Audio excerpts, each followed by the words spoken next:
Today's video, I'm going to show you guys how I have a trick to find out what people owe on their mortgage whenever you're trying to negotiate with a seller without actually having to ask them. Now, this trick is not actually 100% accurate. Legal disclaimer: I'm not an attorney, CPA, all that stuff.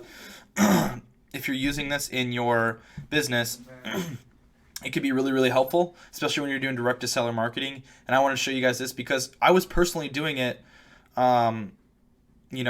here right now on a house that I currently am negotiating as we speak.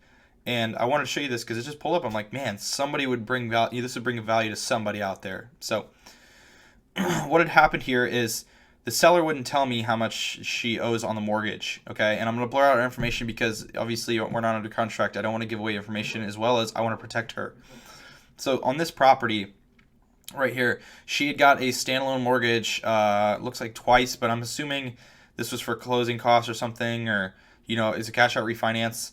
And then she did a cash out refinance in 2006 because it says warranty deed loan. I'm assuming that it either it got paid off or she just did a cash out refinance to pay out the first one, and now she's paying it off back in 2006. So what I did was, instead of asking her, hey, how much you have for a mortgage, because I did ask her that, and it's a very sensitive question for most people. Some people don't actually know. Some people, say their number, but sometimes it's kind of off. And then other times you have times where people just straight up lie to you, or they get really offended and you lose the trust with them. So sometimes you gotta feel out the situation. You can't just straight up ask somebody because it's kind of rude, and you don't want to make them feel like you're just gonna give them what they owe on the property, because sometimes these are motivated sellers. They need money for other situations, and that's why we're here to help. We're a service-based business. As a wholesaler, I'm a service-based business, and as well as other buyers like flippers, you need to help these people in their situations, and not just be a hole and just care about the property, not the person. So the next step is, what I did was, I went over here to Bankrate. They have an amortization schedule calculator. So I typed in the total mortgage amount she had, the last known mortgage amount that she had. I added it up, and it came out to $77,600. I assumed it's a 30-year mortgage because I asked her, have you owned this for 30 years? And by chance, what'd you get on an interest rate in 2006? This is pre-crash, so you have to keep this stuff in mind. When the 2008 when the stock market crashed, you have to remember about interest rates. You can even look up the history of interest rates if you really want to be accurate. So I got 4.5% interest rate. I calculated it, put me to our exact monthly payment, okay?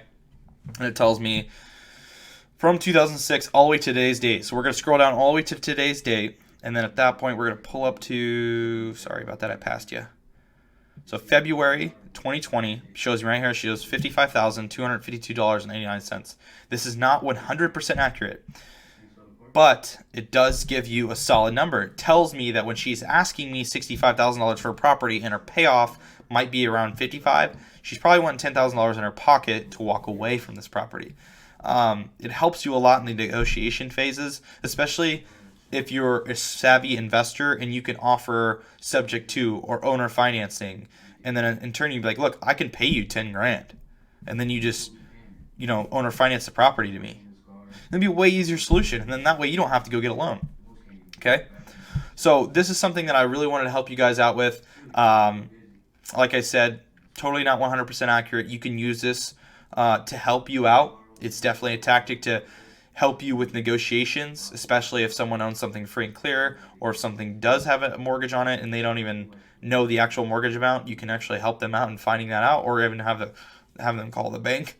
But this helps you as well as phone scripts. Like if you're calling people and you just immediately off of a lead, how much you owe on your mortgage? Like, some people will just hang up on you. That's just really rude to ask somebody, what do you owe on your mortgage? Unless they're comfortable about it, right? They'll tell you, but sometimes people won't tell you that because it's really personal, and they have to have that trust. So thank you guys so much. Please use this as a positive, honorable, high integrity tactic. Don't use this to scam people or rip people off on deals. Just remember, we're a service-based business. We're here to help people.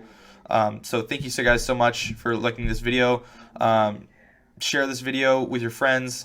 Get other wholesalers involved, other real estate investors involved. I definitely want them to know this trick. Thank you guys. See ya.